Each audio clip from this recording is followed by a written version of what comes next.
नमस्कार शेतकरी बांधवांनो, मी आपला कृषी मित्र Rahul Khairnar Omshree agro biotech Bharat private limited तर्फे आपले सर्वांचे सहर्ष स्वागत करीत आहे। मी सर्वप्रथम आपल्या सर्व शेतकरी बांधवांचे अभिवादन करू इच्छितो, तसेच अभिनंदन करू इच्छितो की आपण बऱ्याच वर्षापासून वैयक्तिक माझ्यावरती खूप असं प्रेम केलेलं आहे। या प्रेमाची उतराई म्हणून मी आपल्याशी आज डिजिटल माध्यमातून संवाद साधण्याचा एक छोटासा प्रयत्न करत आहे। सध्याच्या धकाधकीच्या आणि धावपळीच्या जीवनामध्ये आपण बराचसा संवाद नवीन तंत्रज्ञानाच्या माध्यमातून आज एकमेकाशी जोडलेलो आहोत। मग ते व्हिडिओ कॉलिंग असेल, व्हॉट्सअप कॉलिंग असेल अथवा फोनने असेल, तर आता हे एक माध्यम आहे। व्हिडिओच्या माध्यमातून मी माझे विचार एकाच वेळी बहुसंख्य अशा आपल्या शेतकरी बांधवांपर्यंत पोहोचवू शकेल।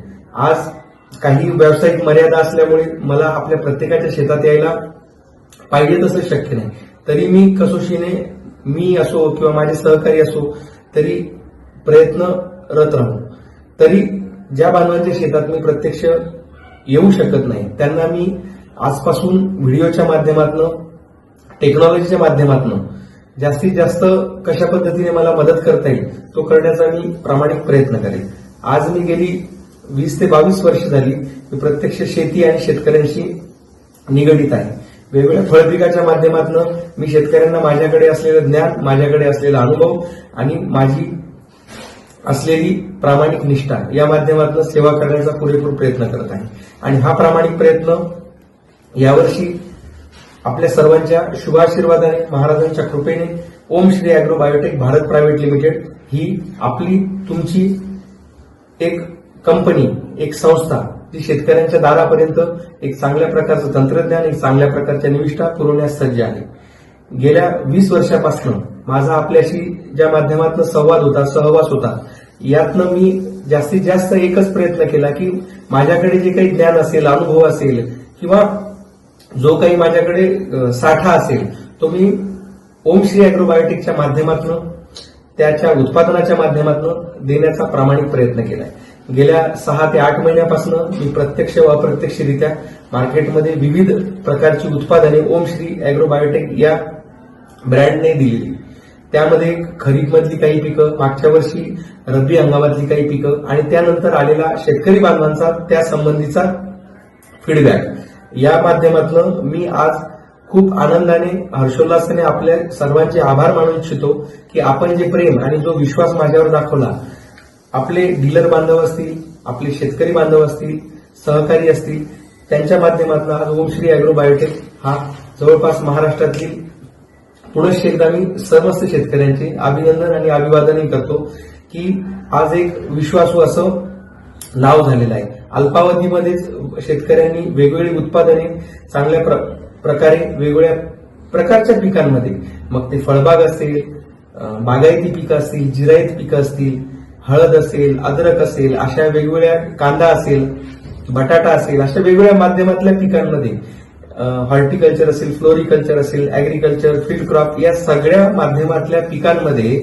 ओमश्री अॅग्रोची उत्पादने ही खरोखर शेतकऱ्यांनी वाखाणलेली आहेत। आणि याच आत्मविश्वासाच्या आणि आपण दाखवलेल्या विश्वासाच्या जोरावर मी यावर्षी आपणास मोसंबीच्या आंबिया बहारासाठी 2025-26च्या आंबिया बहारासाठी एक मार्गदर्शनपर शृंखला घेऊन येत आहोत। गेल्या प्रत्यक्ष 10 ते 15 वर्षामध्ये माझ्यावर आपल्या सर्व भागातील शेतकऱ्यांनी भरपूर असा विश्वास दाखवलेला आहे आणि त्या विश्वासाची उतराई म्हणून माझ्याकडे जे काही ज्ञान आहे, माझ्याकडे जो काही साधनं आहेत त्याचा पुरेपूर वापर शेतकरी बांधवांना कसा करता येईल यासाठी मी प्रयत्नरत आहे।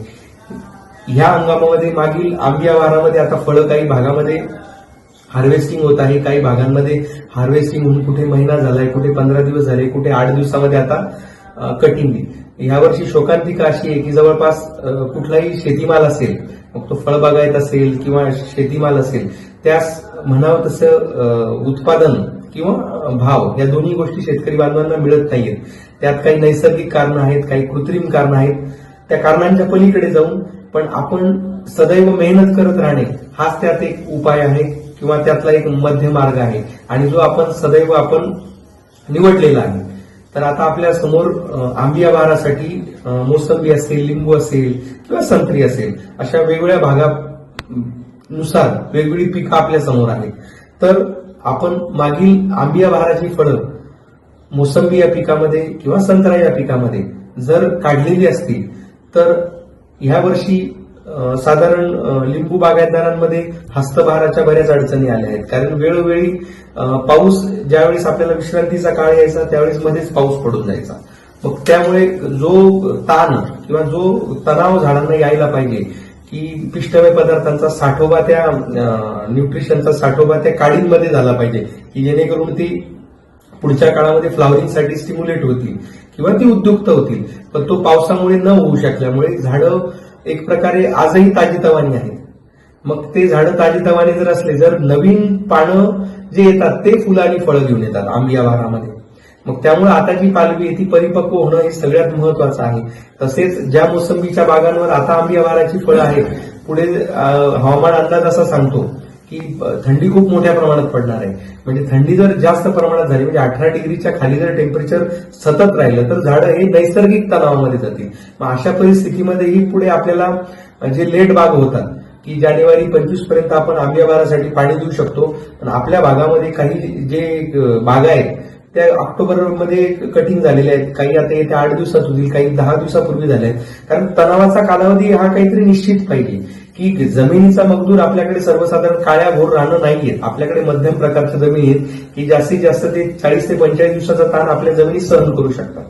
तर अशा माध्यमातून आणि बरेचसे रेट नसल्यामुळे बरेचसे बांधव संभ्रमावस्थेत येते की यावर्षी बहाराचं काय होईल.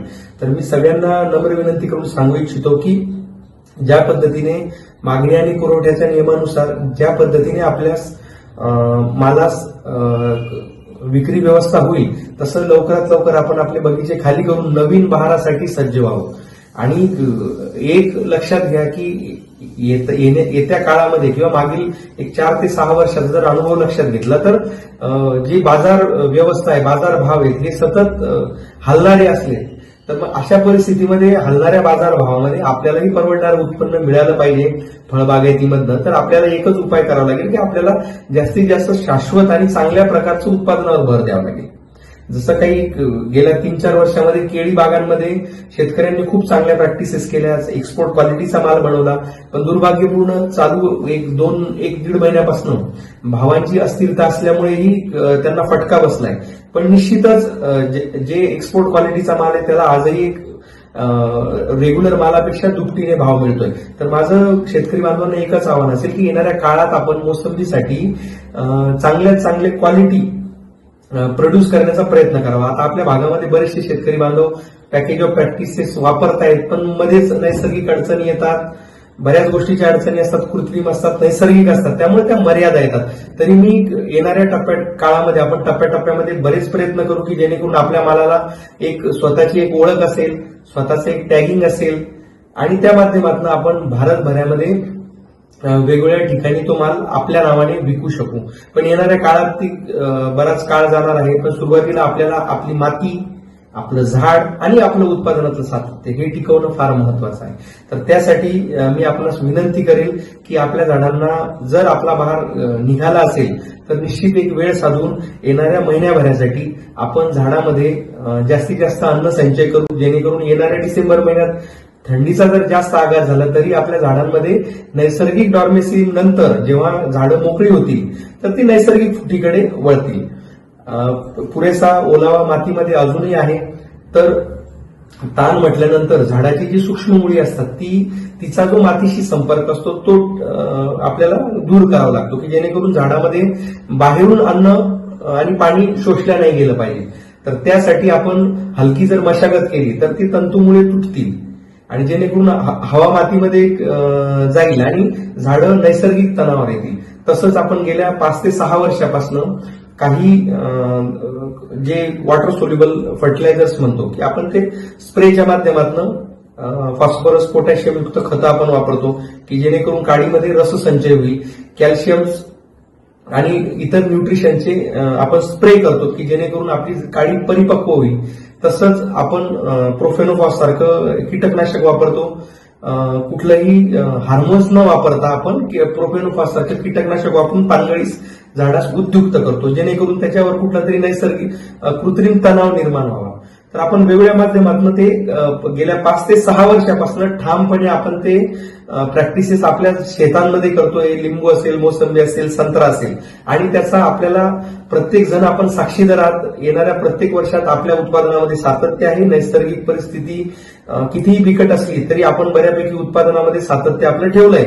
बाकीच्या ज्या काही गोष्टी असतात, गळण असेल किंवा इतर फायटोप्थोरा हे आजार असतील, ते नैसर्गिक परिस्थिती विपरीत झाल्यामुळे आणि पूर्वीच्या ज्या काही चुका असतात आपल्याला त्या केलेल्या असतात आणि आपण त्या आज दुरुस्त करतो. मग त्यात जो बॅकलॉग असतो तो काही एका दिवसात भरून निघू शकत नाही, की मी आज खत वापरलं आणि त्याला लगेच रिझल्ट आला, किंवा आज औषध वापरलं उद्या त्याला रिझल्ट आला. आणि मी नेहमी शेतकरी बांधवांना एकच सांगतो की अजूनही आपल्या शेती क्षेत्रामध्ये सातत्यपूर्ण संशोधन आणि 100% उपाययोजना असेल असे बऱ्याचशा गोष्टींचा आपण म्हणू की वानवा आहे. पण येणाऱ्या काळात आपण आपल्या माध्यमातून आपल्या जवळ असलेल्या ज्या काही तंत्रज्ञान पुरवणाऱ्या ज्या संस्था आहेत की ज्यांच्याशी ओमश्री अॅग्रोबायोटेक संलग्न आहे, की त्यांच्या माध्यमातून वैज्ञानिकरित्या ते सोडवण्याचा प्रामाणिक आपण प्रयत्न करणार आहे. तरी गेल्या 6 ते 7 वर्षापासून आपण ज्या प्रॅक्टिसेस निवडलेल्या आहेत त्या आपल्या भागातील तसेच महाराष्ट्रातील तमाम शेतकऱ्यांच्या साक्षीने मी हमी देऊ शकतो की आपण ज्या प्रॅक्टिसेस वापरतोय त्या निश्चित खूप विश्वासार्ह आहेत आणि त्या वापरून आपल्या झाडाला कुठलीही इजा न होता, आपल्या मातीचं कुठलंही नुकसान न होता आपण सातत्यपूर्ण उत्पादन हे आपल्या भागामध्ये दरवर्षी काढतोय. तरी ह्यावर्षी मी आपणास वेगवेगळ्या माध्यमातून आपल्यापर्यंत संपर्कात राहण्याचा प्रयत्न करेल. हा माझा एक छोटासा प्रयत्न आहे की आपला मोसंबीचा 2025-26चा आंबिया बहार हा कशा पद्धतीचा असेल आणि त्यात काय काय आपण उपाययोजना करणार आहेत. तर मी प्रत्यक्ष आपणास ग्रुपमध्ये मेसेजच्या माध्यमातून किंवा फोन कॉलच्या माध्यमातून आता जवळपास मॅक्सिमम लोकांना मी चांगल्या पद्धतीने ओळखतो. त्यांचे जे काही क्षेत्र आहे त्या क्षेत्राचा मला बऱ्यापैकी आता अनुभव पण आहे. तर त्यानुसार मी वेळोवेळी ग्रुपला शेड्यूल पाठवणार. साधारण निविष्ठांची कॉस्ट आता दिवसेंदिवस वाढत चालली आहे, त्यावर माझं नियंत्रण नाही, पण निविष्ठा कमी कशा करता येतील आणि ज्या कमीत कमी निविष्ठा असतील आणि त्यात जास्तीत जास्त माझ्या बांधवांना कशा पद्धतीने मला कमी खर्चामध्ये अत्याधिक उत्पादन काढण्याचा सुकर मार्ग देता येईल तो मी प्रामाणिक प्रयत्न करेन. ही मी आपणास शाश्वती देतो. ओमश्री अॅग्रोबायोटेक भारत प्रायव्हेट लिमिटेड तर्फे पुनश्च एकदा समस्त शेतकरी बांधवांना माझं अभिवादन, नमस्कार. मी आपणास ठामपणे सांगू शकतो की जी माझी टॅगलाईन आहे, फार्मर ट्रस्टेड चॉईस, म्हणजे शेतकऱ्यांचा विश्वास असलेली निवड, तर ती ह्या टॅगलाईन मध्ये आणि माझ्या कर्तव्यामध्ये कधीही कसूर होणार नाही. यासाठी मी असेपर्यंत मी प्रामाणिक प्रयत्न करणार आणि ह्या वाक्यावर मी ठाम असणार. विश्वास आपला जुना आहे, नाव फक्त नवीन आहे. तर मित्रांनो, धन्यवाद. ओमश्री अॅग्रोबायोटेक भारत प्रायव्हेट लिमिटेड पुणे. धन्यवाद.